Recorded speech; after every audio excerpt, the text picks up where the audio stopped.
ওমরে ফারুক মিছিলের সামনে দাঁড়িয়ে মক্কাবাসীদেরকে শোনানোর জন্য বললেন, উদ্দেশ্য করে বললেন, কে আছো, কে আছো মান আরাদ আন তাসকুলা উম্মু, কে আছো মায়ের বুক খালি করতে চাও, কে আছো সন্তানগুলোর ইয়াতীম বানাতে চাও, কে আছো মক্কায় স্ত্রীদেরকে বিধবা করতে চাও, বুকের পাটা থাকলে আমি ওমরের সামনে এসে দাঁড়াও।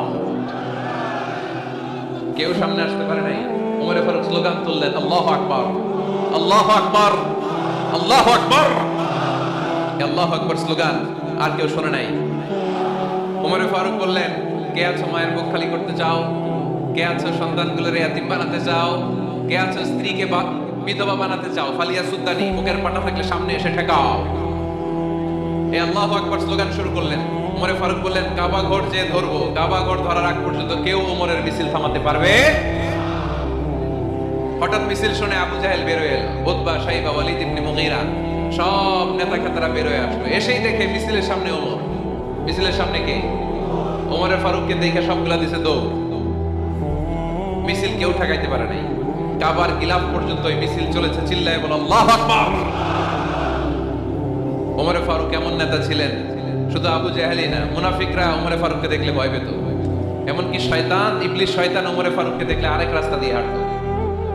আল্লাহ রাসূল বলতেন, মা সালাকা শাইতান সালিকান ফাজ্জান ইল্লা সালাকা ফাজ্জান গায়রা ফাজ্জিক। ওমর, শয়তান যদি তোমাকে এই রাস্তা দিয়ে আসতে দেখে, শয়তান এই রাস্তা রেখে দিয়ে আরেক রাস্তা দিয়ে হাঁটে। আবার আল্লাহ রাসূল সাল্লাল্লাহু আলাইহি ওয়াসাল্লাম বলেছেন, আমার পরে কোনো নবীও নাই, কোনো রাসূলও নাই, তবে লাউ কানা বা'দি নাবিয়্যুন লাকানা উমর, আমার পরে যদি নবী হওয়ার যোগ্যতা কারো থাকে, আমার সাহাবী ওমরের সেই যোগ্যতা আছে। পড়েন সুবহানাল্লাহ। ফারুক, ওরকম একটা ওমরের দরকার বাংলাদেশে, চিল্লায় বলেন ঠিক কিনা? ওই একটা ওমর যদি বাংলাদেশে থাকতো, টেন্ডারবাজি একদিনে বন্ধ হয়ে যেত। ওই এক ওমরে ফারুক যদি বাংলার জমিনে থাকতো, চাঁদাবাজি থাকতো না, নুসরাতের মতো কোনো মেয়েকে ধর্ষিত হওয়া লাগতো না, পেঁয়াজের দাম বাড়িয়ে সাধারণ মানুষের কষ্ট দেওয়ার সাহস কেউ করতো না, লবণের মতো নিত্য প্রয়োজনীয় জিনিসের দাম বাড়ানোর গুজব তোলার মতো সাহস কেউ পেত না। চিল্লায় বলো ঠিক কিনা? কোটি কোটি টাকার নোট ছিঁড়ে ছিঁড়ে কেউ পানির মধ্যে ফেলার সাহস তুলতো না। চিল্লায় বলো ঠিক কিনা? এক লোক তার স্ত্রীকে 100 তালাক দিল। কয় তালাক? আরো জোরে বলেন। এবার স্ত্রী এসে বিচার দিল, ওমরে ফারুক, আমার স্বামী আমার 100 তালাক দিচ্ছে। ওমরে ফারুক বললেন, ঘটনা কি? তালাক দিবে 3 তালাক, তোমার স্বামী তোমার 100 তালাক দেয় কেন? স্বামীরে ডেকে নিয়ে আসে। ডেকে নিয়ে আসা হলো, জিজ্ঞেস করা হলো, কিরে কয় তালাক দিলি? কয় 100 তালাক। ওমরে ফারুক বললেন, তালাক দিবা 3টা, 100 তালাক দিলা কেন? স্বামী বলে, মেজাজ খুব গরম আছে। মেজাজ, আমাদের মাঝে মাঝে মেজাজ গরম থাকে না? সব তালাক দিয়ে ফেলায়, তুই তালাক, তোর মাও তালাক। কত বড় ডাকাই, বউরও তালাক দেয়, শাশুড়িরও তালাক মারে, আছে না নাই? ওমরে ফারুক বললেন, দিবা 3 তালাক, 100 তালাক দিলা কেন? সে বলে, ওমরে ফারুক মেজাজ গরম ছিল। ওমরে ফারুক বললেন, তাই মেজাজ গরম ছিল, ঠিক আছে আমি বিচার করতেছি, 3 তালাকে তোর বউ তালাক, বাকি 97 তালাক তোর পিঠের উপরে পড়বে। এরকম বিচার যদি বাংলার জমিনে থাকতো, কেউ আর এরকম ইসলামের কোনো বিষয় নিয়ে কথা বলার ধৃষ্টতা দেখানোর সাহস পেত? কোরআনকে গালি দেওয়ার সাহস পেত? আমার নবীর নামে কার্টুন বানানোর সাহস পেত?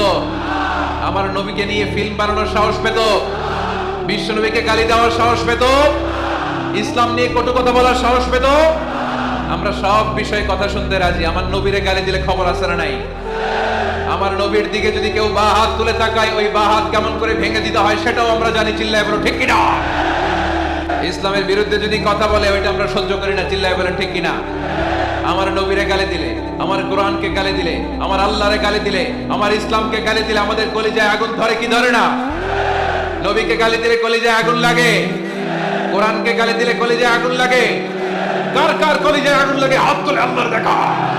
আমাদের এই উচ্ছ্বাস, আল্লাহ রাসূলের ভালোবাসা, কোরআনের ভালোবাসা, ইসলামের ভালোবাসা, আল্লাহর জন্য ভালোবাসার এই উচ্ছ্বাস, এই সতেজতাকে আল্লাহ তুমি ইসলামের বিজয়ের জন্য কবুল করে নাও। আমরা একটা ওমরের অপেক্ষায়। চিল্লায় বলেন ঠিক কিনা? ওই ওমরের মতো একটা নেতা হলে বাংলাদেশ সোজা হয়ে যাবে। চিল্লায় বলেন ঠিক কিনা? ওই ইমাম মাহাদির অপেক্ষায় আমরা আছি। 7 বছরের ব্যবধানে, 9 বছরের ব্যবধানে গোটা বিশ্বকে সাম্য, মৈত্রী, ভালোবাসা দিয়ে তিনি এক করে ফেলবেন। চিল্লায় বলে ঠিক কিনা? আমরা সেই ইমাম মাহাদির অপেক্ষায়। একজন ওমরই পারে গোটা বিশ্বটারে শান্তি, সাম্য, মানবতা আর ভ্রাতৃত্বের বন্ধনে অটুট রাখতে। সে ওমরে ফারুক যখন ইসলাম ধর্ম গ্রহণ করলেন, বিশ্বনবীর পেরেশানি দূর করে দিল কে?